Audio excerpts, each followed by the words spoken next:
రైతులు ప్రజల జనాభా దాని వినియోగదారులు కూడా.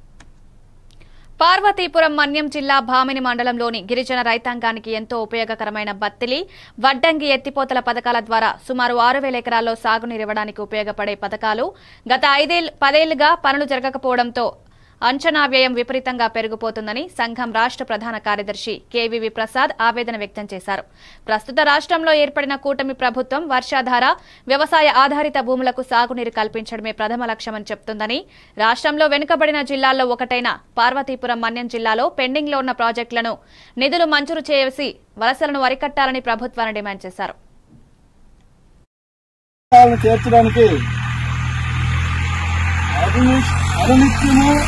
మన దగ్గర ఉండి అంటే సమస్య ఎక్కడ ఉందో సంబంధం తక్కువ ఉంటుంది. సేవకుడిగా ఉంటే వీళ్ళందరూ నా చుట్టాలే. అందుకే మా ఏరియాలో నేను పుట్టిన ఏరియా కొయ్యూరు మండలం, విశాఖపట్నం జిల్లా. శ్రీకాకుళం జిల్లాలో 14 సంవత్సరాలు సర్వీస్ చేశాను.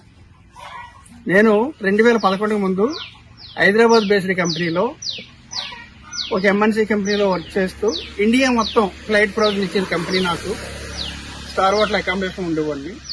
కానీ ఈ కంపెనీకి ఉద్యోగ నిమిత్తం నేను దరఖాస్తు చేసుకున్న తర్వాత సెలెక్ట్ అయిన తర్వాత అక్కడ ఒక ఐఏఎస్ ఆఫీసర్ కొత్తపల్లి తప్పయ్య గారు అడిగిన క్వశ్చన్ ఏంటంటే, do you like to go to Srikakulam as a engineer గా? నువ్వు శ్రీకాకుళం వెళ్ళగలవా?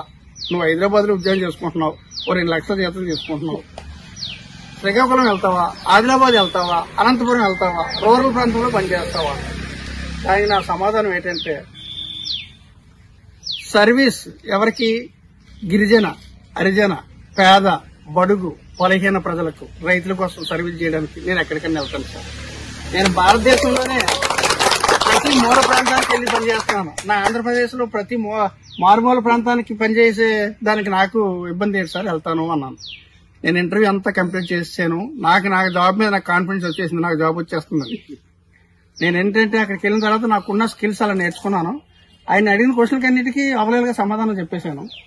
చెప్పేసిన తర్వాత ఉద్యోగం నాకు వచ్చేస్తుంది అని నాకు ఎప్పుడైతే ఉందో నేను ఎక్కడికైనా వెళ్తాను సార్ అని చెప్పేసాను. మూవ్ అయ్యాను. ఫస్ట్ పోస్ట్ నాకు శ్రీకాకుళం జిల్లా నర్సంపేటలు ఇచ్చారు. ఆ రోజు సార్ పల్నాడు జిల్లా. అక్కడికి వేసిన తర్వాత వినుకొండ, మాచర్ల, గురజాల ఏరియాలో నేను కొంచెం ఏదో నా స్థాయిలో బాగా పనిచేశాను, మంచి మెప్పు పొందాను సార్. వరి ధాన్యానికి సంబంధించి మిల్లర్లు వాళ్ళందరూ చేసేటువంటి దుర్మార్గమైనటువంటి వైఖరి, కొంతమంది అధికారులు కూడా వాళ్ళకి తోడ్పాటుగా ఉండి ఏ రకంగా రైతులకి గిట్టుబాటు ధర రాకుండా చేస్తున్నారు. లేదు, ప్రభుత్వాలు కూడా నిశ్రద్ధగా పోయినసారి చూసాం మనం. ఇప్పుడు ఈ గవర్నమెంట్ వచ్చిన తర్వాత వెంటనే డబ్బులు పడిపోతున్నాయి మనకి 2-3 రోజుల్లోనే. అయితే ఇంకా కొన్ని లోపాలు ఉన్నాయి. వాటిని కూడా మేము రాష్ట్ర స్థాయిలో కూడా ప్రభుత్వం దృష్టికి తీసుకువెళ్తున్నాం. ఏంటా లోపాలు?